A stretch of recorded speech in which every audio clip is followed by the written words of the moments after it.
Hello नमस्कार दोस्तों, आप सभी कैसे हो। आई होप आप सभी लोग अच्छे होंगे दोस्तों। तो दोस्तों इस वीडियो में हम सीखेंगे मैथ बहुत ही इंपॉर्टेंट तरीके से विलोपन विधि से सवाल को कैसे हल किया जाता है। यानी यदि कोई समीकरण दिया गया है और उसे विलोपन विधि से हल करना हो तो कैसे हल करेंगे, आज की वीडियो में हम सीखेंगे एकदम बेसिक से दोस्तों। अगर जो आज की वीडियो आप देख लेते हो तो आप चाहे गणित में बिल्कुल ही कमज़ोर क्यों ना हो, मगर आपको मैथ के सवाल ये लगाने एकदम ऐसे आ जाएंगे जैसे कि हलवा खाना होता है दोस्तों। ये बात दोस्तों मैं ऊपर ऊपर नहीं कर रहा हूँ, ध्यान से समझिएगा, आप देख कर देखिएगा। पहले 1 मिनट वीडियो देखिए और फिर बताइए दोस्तों कैसी लगी।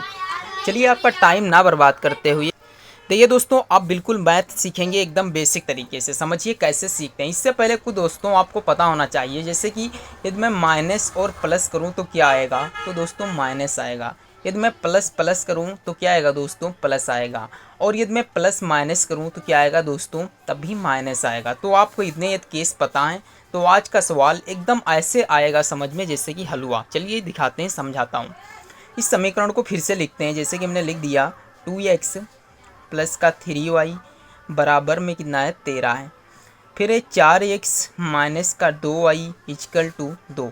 इसे दोस्तों समीकरण नंबर 1 मान लीजिए और इसे समीकरण नंबर 2 मान लीजिए।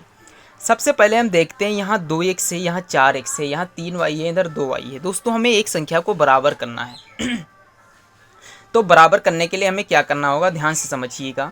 यहाँ 4x है, यहाँ 2x है, यानी ऊपर वाले समीकरण को यदि मैं समझिएगा, इसे यदि मैं किससे गुणा कर दूँ, इधर करना हूँ देख लीजिएगा।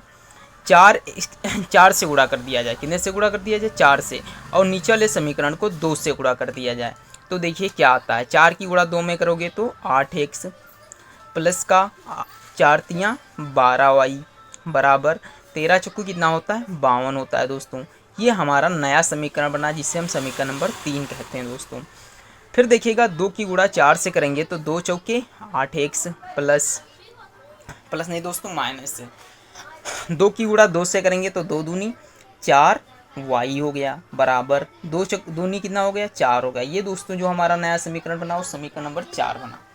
तो आई होप आप लोगों को इतना समझ में आ गया होगा। अगर जो दोस्तों इतना समझ में आ गया है तो अब आगे का भी समझ में आएगा। कैसे समझिएगा, यहाँ पे कौन सा चिन्ह है, ये प्लस है, यहाँ पर कोई चिन्ह नहीं है तो यहाँ पर प्लस होगा।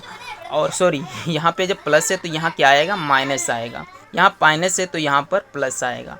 और यदि यहाँ माइनस है तो यहाँ प्लस आएगा, बट यहाँ प्लस है तो यहाँ माइनस आएगा। समझिए 8x से 8x क्या हो जाएगा, घट जाएगा तो कुछ नहीं बचेगा। 12 और 4x को आपस में जोड़ेंगे दोस्तों, इसको इससे घटा दिया, क्या बचा, यहाँ पे कुछ नहीं बचा। अब देखिए 12 में 4 जोड़ेंगे तो कितना हो जाएगा, 16। और y में जोड़ेंगे तो 16y हो जाएगा बराबर 52 से 4 घटाएंगे तो कितना बचेगा, 48 बचेगा दोस्तों। अब समझिएगा, यदि हम y का मान निकालना चाहें तो y यहाँ रहेगी और 48 यहाँ रहेगा। जो ये संख्या गुणे में है वो यहाँ आ जाएगी तो हो जाएगी भाग में। फिर देखिए 16 एकम 16, 16 तियाँ 48 दोस्तों, यानी y का मान जो आया वो कितना आ गया, 3 आ गया दोस्तों।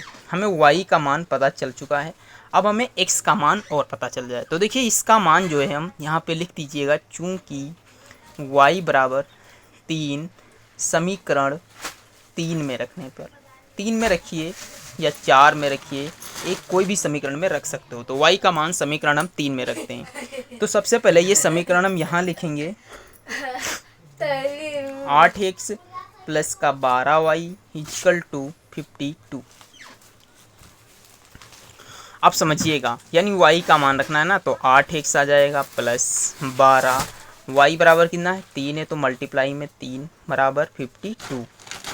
फिर समझिएगा 8x प्लस 12 3 कितना हो जाता है 36 बराबर में 52।